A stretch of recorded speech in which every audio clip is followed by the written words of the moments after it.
The NBA's been getting heated. And Bum Ross is in Bagley's face. Put somebody else.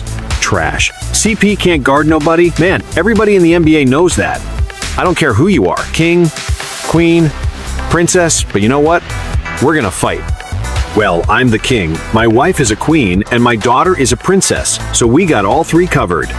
These are the NBA players who hate each other, and two of them have beef over one of the most famous girls on the planet. Ben Simmons used to be a different man. I mean, he actually played basketball and was actually good.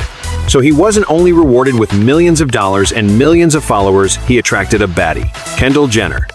These two started going everywhere together, so of course, the relationship went viral. And at first, everything seemed all good. But one night changed everything.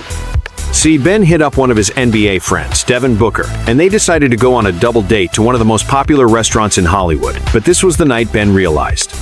He just introduced his girl to his friend, and she got stolen, cause Book knows a thing or two about good D. And not even a week later, Kendall told the world she dropped Ben faster than he could hit a jumper. What's happening with you and Devin Booker? He's my boyfriend now. These two started being seen on date nights and at sporting events. Kendall even started showing up to Book's games. I watch every game. All my friends and family know that I sit with my phone wherever I am. So with him knowing that Kendall would be watching, when the Suns and 76ers faced off for the first time since the double date, Book showed both Ben and Kendall who daddy was through traffic and the stress, dropping 36 points on dude's head after stealing his girl. The situation had everybody on Twitter talking about it, so it's safe to say, since everybody was clowning Ben, he ain't ever hopping on a Kardashian or social media again. But Book and Ben's beef only involved the court and the bedroom. Two other players? Their beef ended up in the studio. Sometimes, having the best season of your career isn't a good thing. Just ask Marvin Bagley, because he played so well during his rookie year, many predicted he was set to become one of the league's biggest stars.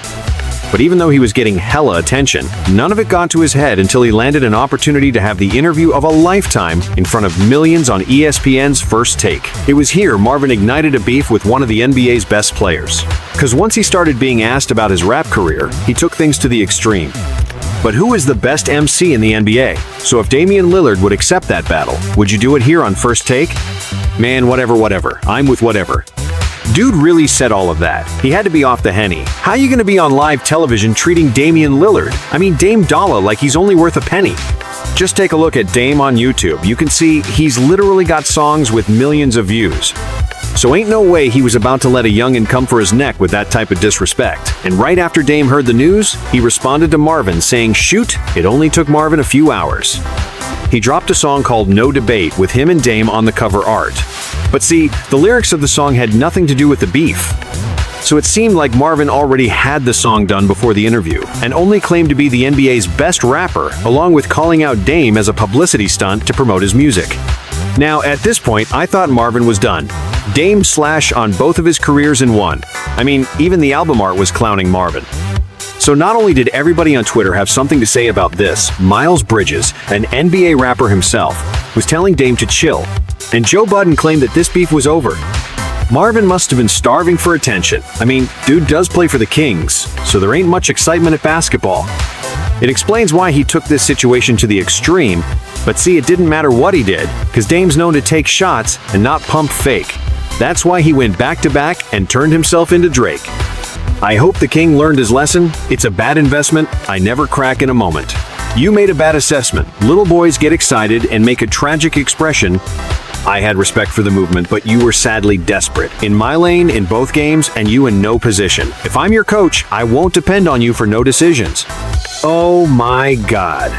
Dame really did. Marvin like the thunder waved bye-bye, tweeted out, I'm done. I have to finish my album. Then dropped the mic. But speaking of NBA rappers, two players started beefing over NBA YoungBoy. Once the Magic selected Paolo Banchero with the #1 pick, his hype went to an all-time high, and everybody wanted to see him play. So he was instantly invited to one of the biggest summer league games with other NBA players. At first, Paolo thought it would be a great opportunity, especially because he had the chance to share the court with a player who not only became an NBA All-Star, but grew up playing basketball with Paolo DeJounte Murray. During their matchup, both Paolo and DeJounte took over. At first, DeJounte got a steal and started talking all tough. Then, right after, Paolo got an and one, which really fired things up. So on the very next play, DeJounte took things to a whole new level. Damn with Paolo on him, not only faked him out, he turned a scrimmage into a dunk contest. DeJounte even called dude a little ass boy and threw the ball at him like he was nothing. So after that, they kept going at it. Now, with all that going down, of course the beef didn't stay in the gym. First, the heated matchup ended up all over social media. Once Ja said that about Black Jesus, of course it went viral and every sports show was talking about it, but nobody agreed with Ja. Sports analysts didn't. No way, no how would Ja Morant have cooked Michael Jordan. Not even NBA legends, who actually played against Jordan. Even another star in today's NBA, Zach LaVine, was willing to bet $250 million on a 1-versus-1 between the two. Prime Ja versus Prime MJ, $250 million on the line. Who you going with? Man, MJ, he's the best of all time. But the best response to Ja came from Jordan himself. I did not play against him this time. You're not saying I would've, but even though Jordan literally laughed at dude, Ja just had to say one more thing to piss everybody off. He said, if you put Michael Jordan in today's game, he's just another superstar. But realistically, this is a beef that can never end. Besides, Ja needs to spend time dubbing players of this generation so he can actually create a legacy. The only award dude has is Rookie of the Year.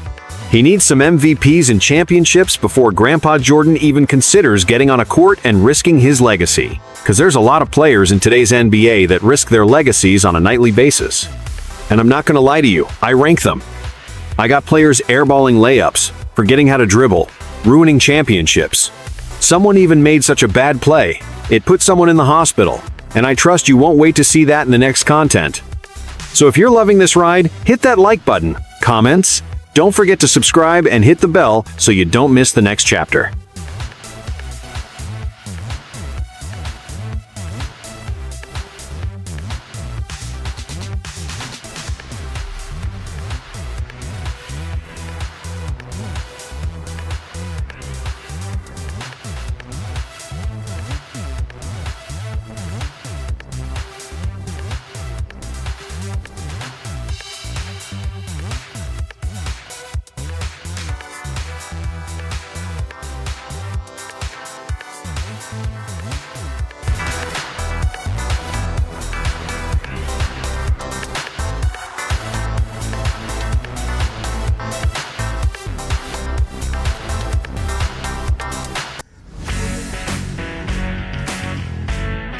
Like, share, and subscribe.